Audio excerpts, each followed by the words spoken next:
जोहार नमस्कार। खबरें जो रहती हैं चर्चा में, खबरें जिस पर बातें होती रहती हैं, कुछ नवीनतम ताजा खास खबरों में से कुछ खबरों पर आइए नजर डालते हैं। देखिए 5 मिनट में 15 खबरें। पहले राष्ट्रीय सुर्खियां। कर्नाटक के उप मुख्यमंत्री डीके शिवकुमार की संविधान पर कथित टिप्पणी को लेकर राज्यसभा में हंगामा हुआ। विपक्ष के नेता और कांग्रेस अध्यक्ष मल्लिकार्जुन खड़गे ने कहा, बाबा साहेब अम्बेडकर द्वारा बनाए गए संविधान को कोई नहीं बदल सकता, कोई भी आरक्षण को खत्म नहीं कर सकता। इसकी रक्षा के लिए हमने कश्मीर से कन्याकुमारी तक भारत जोड़ो यात्रा की। वे एनडीए सांसदों की ओर इशारा करते हुए खड़गे कहे, भारत को तोड़ते हैं। बिहार में इफ्तार पॉलिटिक्स। लालू यादव के घर आएंगे नीतीश का बहिष्कार करने वाले मुस्लिम नेता। इफ्तार का आयोजन राबड़ी आवास की बजाय पूर्व मंत्री अब्दुल बारी सिद्दीकी के आवास पर हो रहा है, लेकिन सबकी नजर उन मुस्लिम संगठनों के नेताओं पर है जिन्होंने कल नीतीश कुमार की इफ्तार पार्टी का बहिष्कार किया था। कॉमेडियन कुणाल कामरा मामले पर महाराष्ट्र के मुख्यमंत्री देवेंद्र फडणवीस की प्रतिक्रिया आई है। विधानसभा में उन्होंने कहा है कि हम अभिव्यक्ति की स्वतंत्रता का सम्मान करते हैं, लेकिन अनुचित टिप्पणी बर्दाश्त नहीं की जाएगी। उन्होंने कहा कि कॉमेडी का इस्तेमाल कर किसी का अपमान नहीं किया जा सकता। फडणवीस ने ये भी आग्रह किया कि कामरा को अपनी ओछी कॉमेडी के लिए माफी मांगनी चाहिए। शिवसेना नेता उद्धव ठाकरे ने कॉमेडियन कामरा का बचाव करते हुए कहा, जो गद्दार है वो बुरा मान रहे, कामरा ने कुछ गलत नहीं कहा है। कामरा ने भी माफी मांगने से किया इनकार, बोले कोर्ट कहेगी तभी माफी मांगूंगा। दिल्ली हाई कोर्ट के जस्टिस यशवंत वर्मा विवादों में घिरते नजर आ रहे हैं। उनके सरकारी आवास में लगी आग के बाद कथित रूप से नकदी बरामद होने की खबरों ने मामला गर्मा दिया है। हाईकोर्ट के चीफ जस्टिस देवेंद्र कुमार उपाध्याय ने सुप्रीम कोर्ट के चीफ जस्टिस सीजेआई के निर्देश पर जस्टिस वर्मा को अपने फोन के सभी रिकॉर्ड सुरक्षित रखने का आदेश दिया है। इन रिकॉर्ड्स में कॉल, मैसेज और अन्य डेटा शामिल हैं।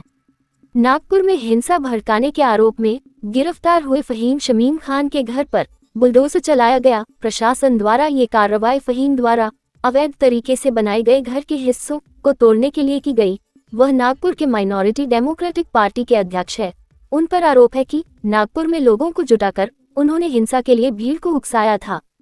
यूपी के मेरठ में अपने पति सौरभ राजपूत की हत्या करने के बाद दोनों आरोपी मुस्कान और साहिल हिमाचल प्रदेश के लिए निकल गए थे।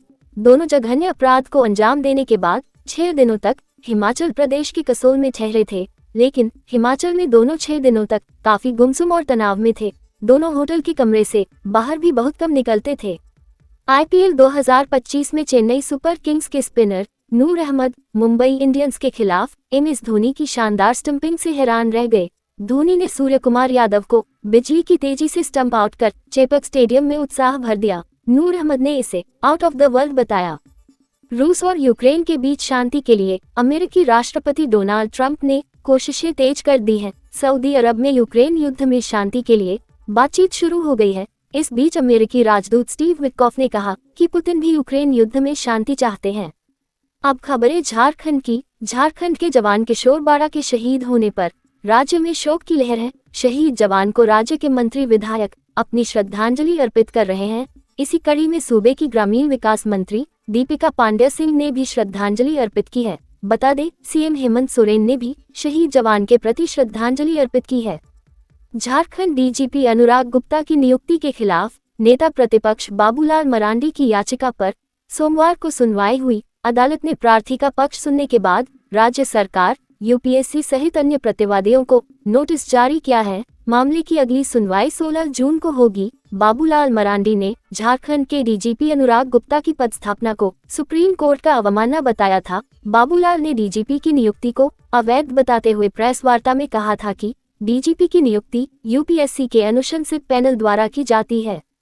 जयराम महतो की पार्टी जेएलकेएम के कई नेताओं की मुश्किलें बढ़ने वाली है। पुलिस विभाग अब 10 जेएलकेएम नेताओं पर शिकंजा कसने की तैयारी में है। दरअसल नीमडी प्रखंड अंतर्गत लावा गांव में स्थित मनमोहन मिनरल कंपनी के गेट पर हंगामा एवं मुख्य सड़क में गड्ढा खोदने के मामले में पुलिस एक्शन में आ गई है।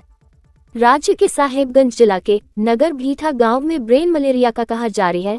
इस खतरनाक बीमारी से अब तक 5 पहाड़िया बच्चों की मौत हो चुकी है, जबकि दर्जन भर बच्चे और युवा लोग इस बीमारी से अब भी ग्रसित हैं। झारखंड विधानसभा सत्र के दौरान सदन में सोमवार को हेमंत सरकार ने बड़ा ऐलान किया है। झारखंड सरकार के कैबिनेट मंत्री दीपक बिरुआ ने बता दिया है कि उनकी सरकार जातीय सर्वेक्षण कराएगी। उन्होंने कांग्रेस विधायक प्रदीप यादव के एक सवाल का जवाब देते हुए कहा कि जातीय सर्वे कराने को लेकर सरकार पूरी तरह प्रतिबद्ध है। अगले वित्तीय वर्ष में ये काम होगा। रांची डीसी मंजुनाथ भजंत्री के निर्देशानुसार उल्लास नव भारत साक्षरता कार्यक्रम के अंतर्गत नवसाक्षरों बुनियादी साक्षरता एवं संख्यात्मक आकलन परीक्षा FLNAT का आयोजन किया गया। ये परीक्षा संपूर्ण रांची जिले के निर्धारित सभी सरकारी विद्यालयों से चेतना केंद्रों पर ली गई।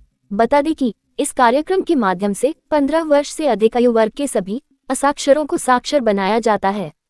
पलामू जिले से एक बड़ी खबर सामने आ रही है। मिली जानकारी के अनुसार पलामू रेंज के DIG YS रमेश ने सतबरवा थाना प्रभारी को निलंबित और सदर थाना प्रभारी को लाइन हाजिर कर दिया है। थाना प्रभारियों के काम में लापरवाही और मुकदमों से जुड़े हुए ई साक्ष्य को अपलोड करने में लापरवाही बरतने के आरोप में निलंबित किया गया है। सरहुल पर्व से पहले पूरे रीति रिवाज के साथ बदला गया सरना झंडा, सैकड़ों धर्मावलंबी हुए शामिल। राजधानी में प्रकृति पर्व सरहुल महोत्सव की तैयारियां हर्षोल्लास के साथ शुरू हो चुकी हैं। सरहुल के आगमन से पहले फांसी टुंगरी पहाड़ी मंदिर पर पारंपरिक सरना झंडा बदली कार्यक्रम का आयोजन किया गया। सैकड़ों सरना धर्मावलंबियों ने इसमें हिस्सा लिया। ढोल नगाड़ों की गूंज के बीच पूरे विधि विधान से पूजा अर्चना संपन्न हुई। पलामू जिले के छतरपुर अनुमंडल में पत्थर माफियाओं का आतंक बढ़ता ही जा रहा है। उन्हें पुलिस और प्रशासन का तनिक भी भय नहीं है। पत्थर माफिया ने अपनी दबंगई दिखाते हुए वन विभाग की टीम पर हमला बोल दिया। इस हमले में वन विभाग की टीम के 5 लोग घायल हो गए हैं। इतना ही नहीं, पत्थर माफिया जाते जाते जब्त किए गए 2 ट्रैक्टर और ट्राली को भी अपने साथ लेते गए। झारखंड के हेल्थ मिनिस्टर इरफान अंसारी ने कहा कि सहियों की मांगों पर सरकार जल्द ही विचार करेगी। जामताड़ा से सहिया सम्मेलन की शुरुआत की गई है। राज्य के प्रत्येक जिले में सहिया सम्मेलन का आयोजन कराया जाएगा। इसके माध्यम से सहियाओं की समस्या से अवगत हुआ जाएगा। आखिरकार एक्टर सुशांत सिंह राजपूत की मौत मामले में CBI की जांच का कोई नतीजा नहीं निकला। CBI ने सुशांत सिंह राजपूत की मौत को आत्महत्या बताकर क्लोजर रिपोर्ट दाखिल कर दी है। CBI ने अपनी क्लोजर रिपोर्ट में हत्या की बात को सिरे से नकारा है और आत्महत्या को ही वजह बताया है। इसके साथ ही रिया चक्रवर्ती को भी क्लीन चिट मिल गई है। शादीशुदा प्रेमिका से मिलने पहुंचे आशिक की पहले तो कुटाई हुई, फिर दोनों को शादी करा दी गई। मामला मुजफ्फरपुर के बरियारपुर थाना क्षेत्र में अजब प्रेम का गजब अंत हुआ। शादीशुदा प्रेमिका से मिलने पहुंचे प्रेमी की ग्रामीणों ने जमकर धुनाई कर दी और फिर उसकी जबरन शादी करा दी। रात 11 बजे महिला के कमरे में युवक पकड़ाया था। झूठा झूठी गालागाली। मनिया सम्मान योजना के फॉर्म जमा करने आई महिलाओं की हुई लड़ाई। बुलानी पड़ी पुलिस। तरफ मनिया सम्मान योजना का फॉर्म जमा नहीं हो रहा है, अधिकारी सुन नहीं रहे, सो महिलाएं आपस में ही एक दूसरे पर गुस्सा उतार रही है। धनबाद में ऐसा ही नजारा देखने को मिला, जहां महिलाओं में लपड़ थप्पड़ झोंटा झोंटी जमकर हो गई। दरअसल मनिया सम्मान योजना का लाभ लेने के लिए फॉर्म जमा करने शनिवार को अंचल कार्यालय धनबाद में दर्जनों महिलाएं पहुंच गई। अधिकारी सुन नहीं रहे थे, सो महिलाएं खुद ही आपस में भिड़ गई। फिर क्या था, गाली गलौज, मारपीट और लतम जूतम शुरू हो गया। महिलाओं ने बीच बचाव की कोशिश की, लेकिन लड़ रही महिलाएं किसी की बात सुनने को तैयार ही नहीं थे। ऐसा बेटा दुश्मन को भी न हो, फिल्म बागवान की याद दिलाती है। झरिया के बुजुर्ग दंपति की कहानी। 5 बेटों के रहते वृद्धा आश्रम में कर रहे गुजारा। ऐसी ही कहानी धनबाद जिले के झरिया में चरितार्थ हो रही है।